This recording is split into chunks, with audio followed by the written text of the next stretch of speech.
জড়ো করো এখান থেকে গাড়ি রাস্তা বন্ধ করতে হবে।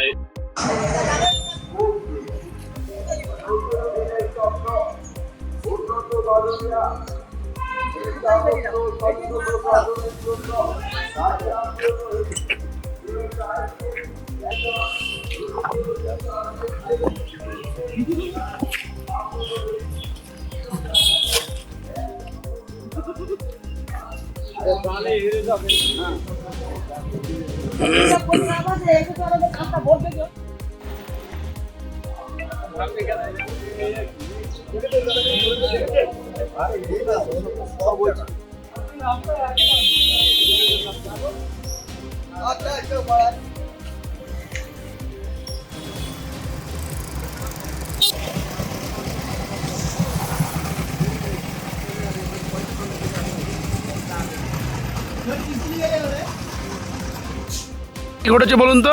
আজ গতকাল সন্ধ্যার সময় আমার পাড়ার ছেলেপিলে মানে যারা ইয়ং জেনারেশন ওরা নিজেরা বলে ভোটটা এসে গেছে, কালকেরে ওরা সকলে মিলে এখানে পতাকাটা নিয়েছিল বিজেপির পক্ষ থেকে। এখন সকালবেলা দেখছি, আমরা উঠে দেখছি পুকুরের মধ্যে ওরা ছেড়ে দিয়ে মানে সেই সমস্ত ফ্লেক্সগুলো ছেড়ে দিয়ে সব পুকুরে ফেলেছে। হ্যাঁ, আমরা চেয়েছিলাম যে এখানে শান্তিপূর্ণ ভোট হোক, এখানে আমরা হিন্দু মুসলমান সবাই একসঙ্গে থাকি, কিন্তু তা সত্ত্বেও প্রত্যেক বাড়ি এর আগে তেমন একটা অসুবিধা হয়নি, কিন্তু এবার দেখি বেশিভাবে ওরা সমস্যা ঘটাচ্ছে।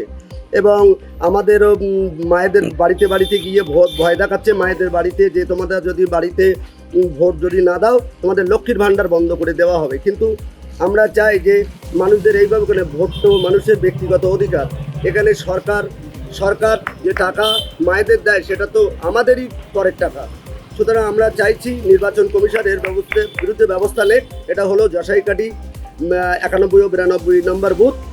আমরা কি ক্ষতি করা হয়েছে? আমাদের যে সমস্ত ফ্লেক্স ফেস্টুন আমরা টানিয়েছিলাম আমাদের প্রার্থীর সবকে, প্রায় 200 মতন ফ্ল্যাগ এবং প্রায় 150 মতন আমরা ফেস্টুন এখানে টানিয়েছিলাম। কিন্তু আজকে সকালবেলা দেখিয়েছি এখানে স্থানীয় যারা নেতা আছে তাদের মততে টিএমসির হারমাত বাইজনা এই সমস্ত দুরবস্থা করেছে, কিন্তু আমরা কাউকে কিছু বলিনি। আমরা সরাসরি এইভাবে এই সংবাদ মাধ্যমে আমরা নির্বাচন কমিশনকে দৃষ্টি আকর্ষণ করতে চাইছি, আপনি এইভাবে বিরুদ্ধে ব্যবস্থা নিন, নাহলে আমার পাড়ার যে সমস্ত হিন্দু মহিলারা আছে তারা আগামী দিন ভোট দিতে যেতে ব্যর্থ হবে এবং তারা খুব ভয়ে এবং আতঙ্কে আছে। আপনার নাম কি? আমার নাম দীপঙ্কর মণ্ডল, আমি বাদুরিয়া 3 নম্বর মণ্ডলের সভাপতি। জড়ো করো এখান থেকে গাড়ি রাস্তা বন্ধ করতে হবে।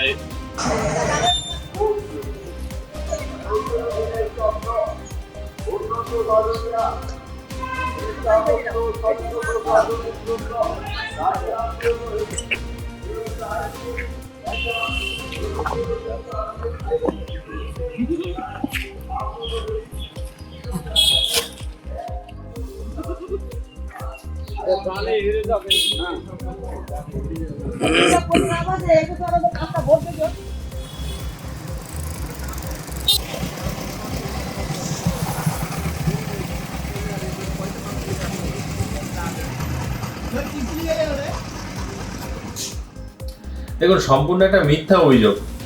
ওই এলাকায় তৃণমূল কংগ্রেস বরাবরই শক্তিশালী, আর বিজেপির পতাকা ফেস্টুন ব্যানার ছিঁড়ে ফেলে বিজেপিকে দুর্বল করার প্রয়োজন নেই, এজন্য যে ওখানে আগে থেকে বিজেপি গোষ্ঠীদ্বন্দ্বে জেরবার, আর তৃণমূলের যিনি প্রার্থী তার জয় নিশ্চিত জেনে নেহাত এ সমস্ত আঁচ করে নিজেদের গোষ্ঠীদ্বন্দ্ব বা নিজেদের সাংগঠনিক দুর্বলতাকে ঢাকার জন্য নিজেরা ব্যানার ফেস্টুন ছিঁড়ে এখন তৃণমূল কংগ্রেসকে দোষারোপ করার চেষ্টা করছে। যদি প্রকৃতপক্ষেই কেউ দোষী হয়ে থাকবে, প্রশাসন দেখবে, নিশ্চয়ই তদন্ত করে দেখবে, সঠিক যিনি যদি কেউ অপরাধী থেকে থাকে খুঁজে বার করবে। জড়ো করো এখান থেকে গাড়ি রাস্তা বন্ধ করতে হবে।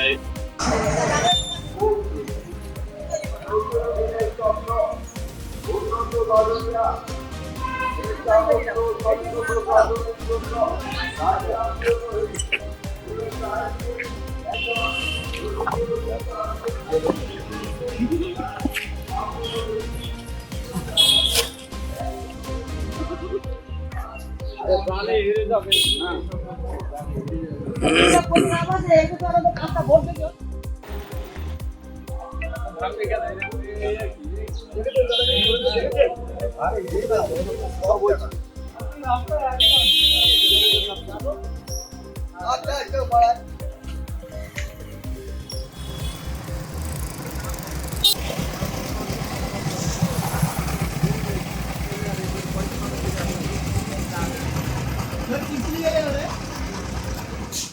আমাদের ভিডিও ভালো লাগলে লাইক এবং শেয়ার করুন। কমেন্ট সেকশনে গিয়ে জানান আপনাদের মতামত। আরও ভিডিও পেতে আমাদের চ্যানেল সাবস্ক্রাইব করুন এবং প্রতি মুহূর্তে খবরের আপডেট পেতে প্রেস করুন বেল আইকন।